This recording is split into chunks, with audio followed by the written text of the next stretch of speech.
अस्सलाम वालेकुम। अॼु आहे अरबा 23 सेप्टेम्बर। अॼु जो व्लॉग शुरू थी कयां। असांजी कम वारी माई जेका आहे उहा सफ़ाई करे थांव धोई हली वई आहे ऐं हाणे मुंहिंजो कमु शुरू थी वियो आहे। हिते मूं हीउ अॼु वारो खीरु करण लाइ रखियो आहे ऐं हीउ जेको आहे 2 ॾींहंनि जो बचियल खीरु आहे। ठीकु आहे, त उन्हनि खे पहिरियों मूं अलॻि अलॻि गरम कयो, उनखां पोइ हिकिड़ी देॻड़ी में विझी हिननि खे गरम कयो, छो त गर्मी हूंदी आहे ख़ासि करे, त असां ज़रूरु रोज़ानो बचियल खीर खे बि बॉइल करे छॾींदा आहियूं ॿीहर। ठीकु आहे, उनखां सवाइ हीअ मलाई कढी अथमि कल्ह ऐं 3 ॾींहं वारे खीर मां, ऐं हीउ प्यालो मुंहिंजो फ्रीज़र में हूंदो आहे ऐं हाणे इहो वापसि फ्रीज़र में वेंदो, भरिजी वियो आहे ऐं वरी इनशाला हिन मां गिहु ठहंदो। ऐं गिह जी ऐं मुंहिंजे मखण जी घर जे ठहियल जी रेसिपी जेका आहे वीडियो उहा मौजूदु आहे मुंहिंजे चैनल ते। सो हिन खे रखूं था फ्रीज़र में ऐं अॼु अचनि था मुंहिंजे घर में कुझु महिमान जेके लंच करे ईंदा ऐं पोइ ख़बर न आहे त हू मूं वटि रहंदा या हलिया वेंदा या रहंदा त केतिरो वक़्तु रहंदा। सो हिन खे असां रखूं था फ्रीज़र में ऐं पोइ हलंदासीं ॿाहिरि मतिलबु असांजे प्लांट्स वारे एरिया में, जंहिंखे मां चवंदी आहियां पंहिंजो गार्डन। सही आहे, सो हुन गार्डन में असां हलंदासीं।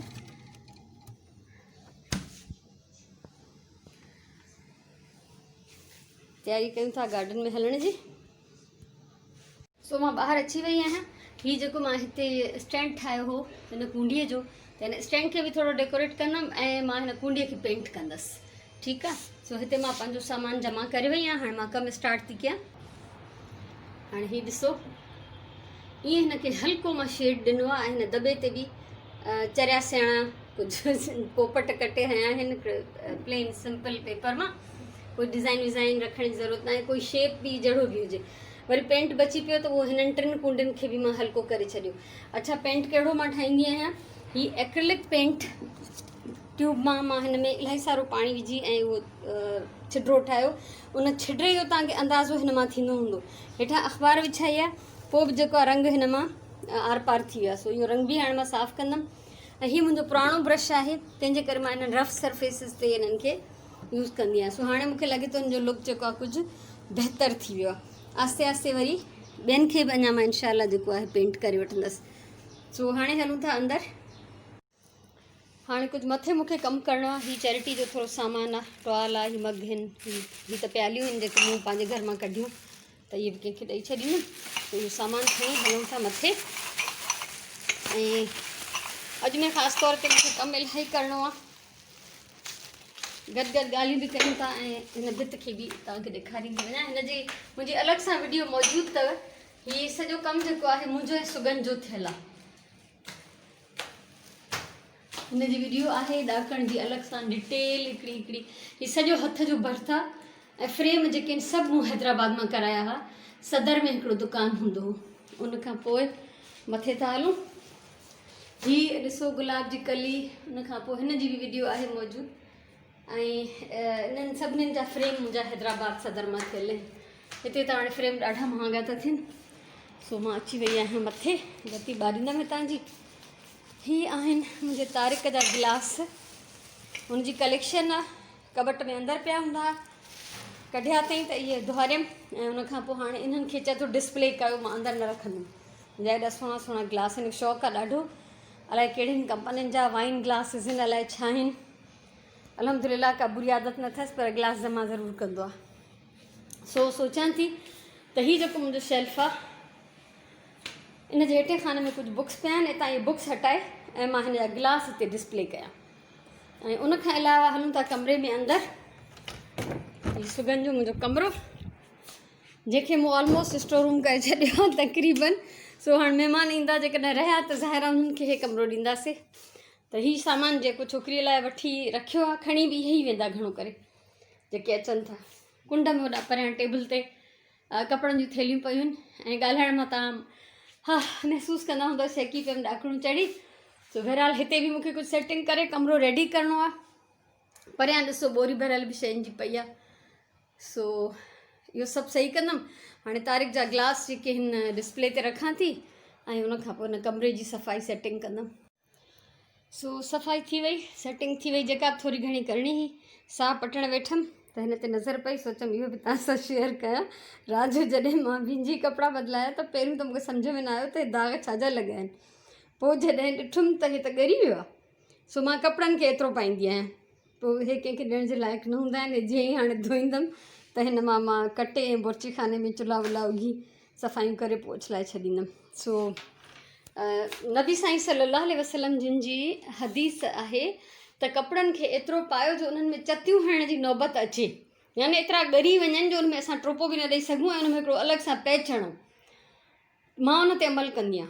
अलाह ॾिसे थो त मां कपिड़नि खे एतिरो पाईंदी आहियां जो वाक़ई उन्हनि में चतियूं हणण जी नौबत ईंदी आहे। हाणे हीउ जहिड़ो फाटल हो त हिनखे त टोपो न ॾेई सघिबो, पर कोशिशि कयो त घणे खां घणो कपिड़नि खे इस्तेमालु कयो। जे नथा कयो त पोइ कंहिंखे ॾेई छॾियो त कंहिंजी ज़रूरत पूरी थिए।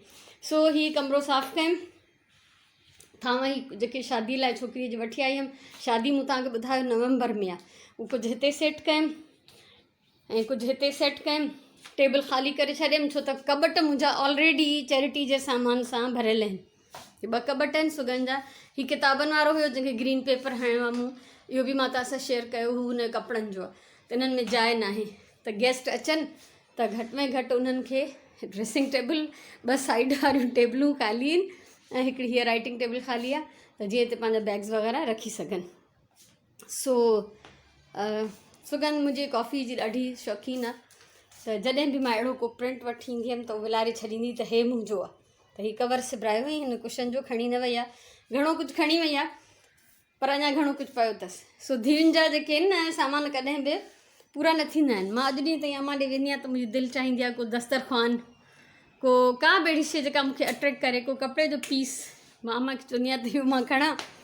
सो इहो नेचुरल आहे, इन सां बसि प्यारु थींदो आहे। ॿियो हाणे मूंखे कंहिं शइ जी कमी त न आहे मुंहिंजे घर में। सो हितां सॼा गिलास विया हिन खाने में। सो मूंखे उमेदु आहे तारिक ईंदो त ख़ुशि थींदो ॾाढो। हू ब्लैक वारो त मूंखे सफ़ा जार नथो वणे, उहो मां कुंड में करे छॾियो आहे। ऐं बाक़ी इहे गिलास मूं जेके ड्रिघा आहिनि उहे पोयां कया आहिनि ऐं जेके थोरा नंढा आहिनि उहे अॻियां कया आहिनि। सो हाणे वरी हलूं था हेठि।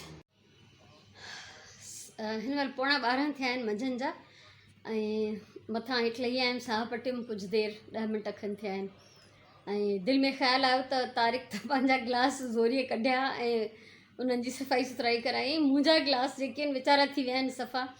बंदि खाननि में बि एॾी मिटी थी पइजी वञे जंहिंजी हद न आहे। सो अञा मां वटि थोरो टाइम आहे, महिमाननि जे अचण में देरि आहे, उहो लंच खां पोइ ईंदा त मूं सोचियो त पंहिंजे गिलासनि जो जेको खानो आहे उनजी थोरी सफ़ाई सुथराई करे छॾियां। बल्कि हिन टीवी यूनिट जे हेठनि खाननि में मुंहिंजा कुझु थांव ॿिया बि पिया आहिनि, जेतिरो थी सघे हिन महिल कयां थी। वरी पूरो थी वियो त वाह वाह, न त वरी कंहिं ॿिए दफ़े। सो लंच ठाहिण जो मूंखे टेंशन कोन्हे। राति जो चिकन जो बोड़ पचायोसीं त काफ़ी सारो बचियो पियो आहे ऐं 2 अलाए 3 मानियूं बि पयूं आहिनि, अटो बि ॻोहियल पियो आहे। सो असां जो लंच रेडी आहे, को टेंशन न आहे। अगरि रायतो खपंदो या सलाद खपंदो, सुराण शौक़ीनु हूंदी आहे, ठाहींदी बि पाण आहे, ठाहींदी सुराण पोइ मां बि खाईंदी आहियां। सो त कमु एॾो हूंदो आहे जो कॾहिं कॾहिं मूंखां त एक्स्ट्रा शयूं न पुॼंदियूं आहिनि। सो हाणे हलां थी पंहिंजे गिलासनि जो खानो साफ़ु करणु। सो हीउ मुंहिंजो खानो आहे, मां ख़ाली करे छॾियो आहे गिलासनि वारो ऐं हाणे इहो खुलियल ई रहंदो काफ़ी देरि जेसि ताईं मुंहिंजा गिलास सुकंदा, छो त मां चाहियां थी त हिनखे हवा लॻंदी रहे। हाणे अचो त मां तव्हांजी मुलाक़ात करायां पंहिंजे गिलासनि सां। अजीब ॻाल्हि आहे न, पर हीअ मुंहिंजी कलेक्शन आहे, यूज़ बि कंदा आहियूं, ज़ाहिरी ॻाल्हि आहे। इन करे भॼी बि पिया आहिनि, के 4 आहिनि के 5 आहिनि, इस्तेमालु थियनि था त भॼनि था। सभिनी खां पहिरियों त हीअ गिलास, हिन में सॼो ई फ्रूट ठहियल आहिनि ऐं इन्हनि जो जग बि आहे। इहे मुंहिंजो हस्बैंड वठी आयो हुओ कोयटा मां, अलाए इन्हनि खे बि कोई 25-27 साल पुराणा आहिनि। हीअ गिलास बि कोई एतिरो ई पुराणा आहिनि। मूंखे यादि आहे मुंहिंजे हस्बैंड खे कैश प्राइज़ मिलियो हो एतिरा साल पहिरियों, 25,000 उन महिल इलाही हुया। मूंखे चई त हल तोखे शॉपिंग कराए, छा वठंदी आहीं? मूं चयो मां थांव वठंदमि। त मां हीअ गिलासनि जो हिकिड़ो इहो सेट वरितो हो ऐं हिकिड़ो हीअ सेट वरितो हो सिंपल, त अञा ताईं हिननि जो गोल्डन जेको आहे ख़राबु न थियो, ऐं हिकिड़ो डिनर सेट वरितो हो। त इहे मां शयूं उन महिल वठी करे ऐं चयमि त बसि काफ़ी आहिनि।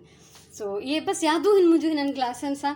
हीअ गिलास हैदराबाद मां पाण वठी आई हुयमि, पके किले मां। ऐं उनखां पोइ हीअ गिलास 40 सालनि खां मथे पुराणा आहिनि। हीअ मुंहिंजी शादीअ खां बि अॻु में मुंहिंजे सावरनि में हुया। त हीअ जग बि हुयो हिननि जो, उहो क्रैक थी वियो ऐं हाणे इन्हनि जा मूं वटि 5 गिलास आहिनि, छहों भॼी पियो आहे। हीअ गिलास ॾिसो, हीअ बि 40 सालनि खां मथे पुराणा आहिनि। हीअ बि मुंहिंजी शादीअ खां अॻु में जा आहिनि मुंहिंजे सावरनि वटि पहिरियों खां ई हुआ ऐं मां संभालींदी थी अचां। हिननि जो बि हिकिड़ो भॼी पियो आहे। ऐं उनखां पोइ ही ग्लास, ही मग, ही बि मुंहिंजो हस्बैंड कोयटा मां वठी आयो हो, माशाल्लाह ही 6 पूरा आहिनि। ऐं ही वठी आयो कोयटा मां, हिननि जी बकेट बि आहे हिकिड़ी आइस बकेट, त ही बि सभु पूरा आहिनि, हिननि मां कोई न भॻो आहे। ऐं ही जेको आहे ही ब्लू वारा जेके आहिनि इहे सुगंध वठी आई, इहे बि कोई 5-6 साल पुराणा आहिनि।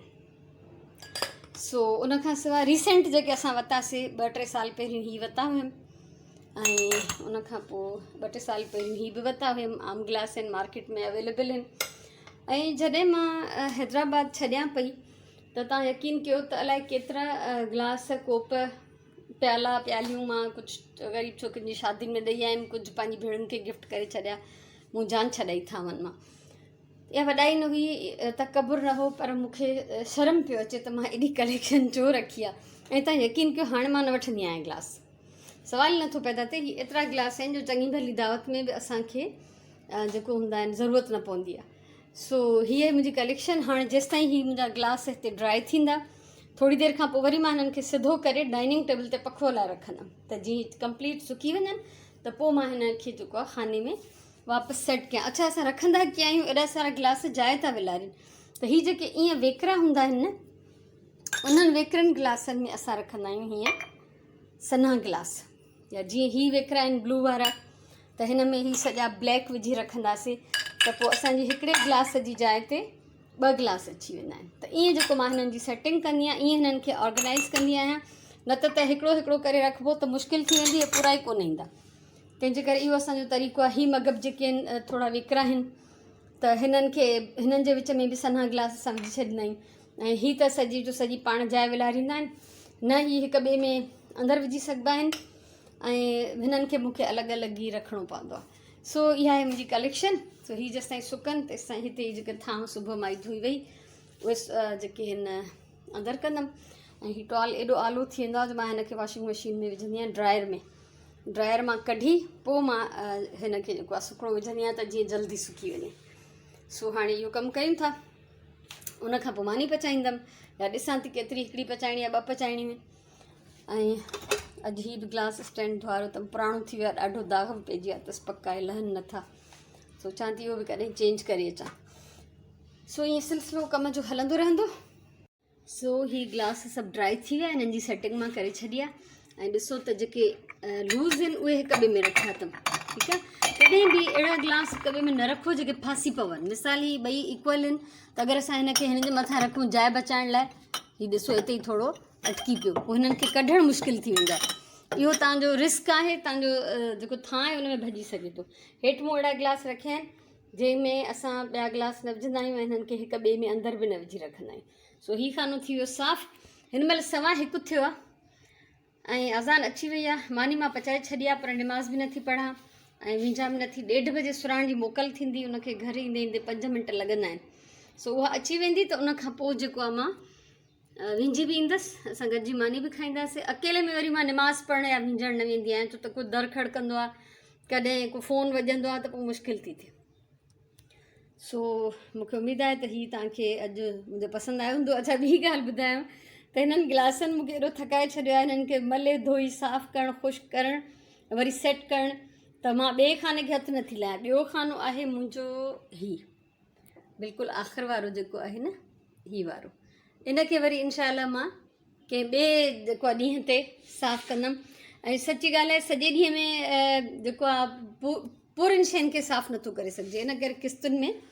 सो हिननि खे छो त वरी महिमान बि अचिणा आहिनि, असां चाहियूं था त विझी सिंजी नमाज़ पढ़ी फ़ारिग़ थियूं, मानी वानी खाई वठूं, जो अचनि त असां उन्हनि खे फुल कंपनी ॾियूं।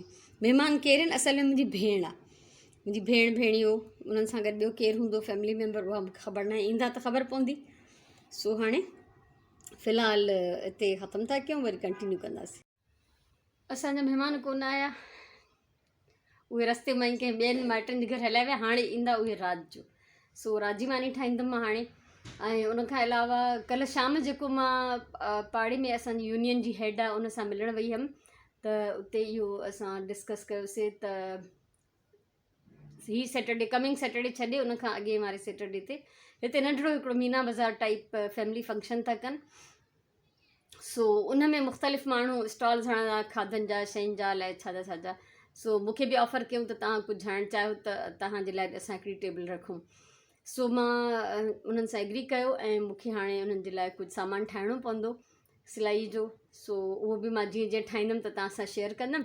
सो हाणे टे पहिरीं जी नमाज़ पढ़ी वेठी आहियां। अॼु जो व्लॉग जेको आहे हिते ख़तमु थी कयां, छो त अॻियां करण जे लाइ जेको कुझु आहे राजी मानी आहे ठाहिण जे लाइ, ऐं मूंखां पोइ महिमान अलाए केॾी महिल ईंदा त उहो कुझु शेयर करणु ज़रूरी न आहे, छो त महिमान त उहे बि शेयर न कंदमि, कोई बि न अचणु चाहींदो आहे वीडियोज़ में।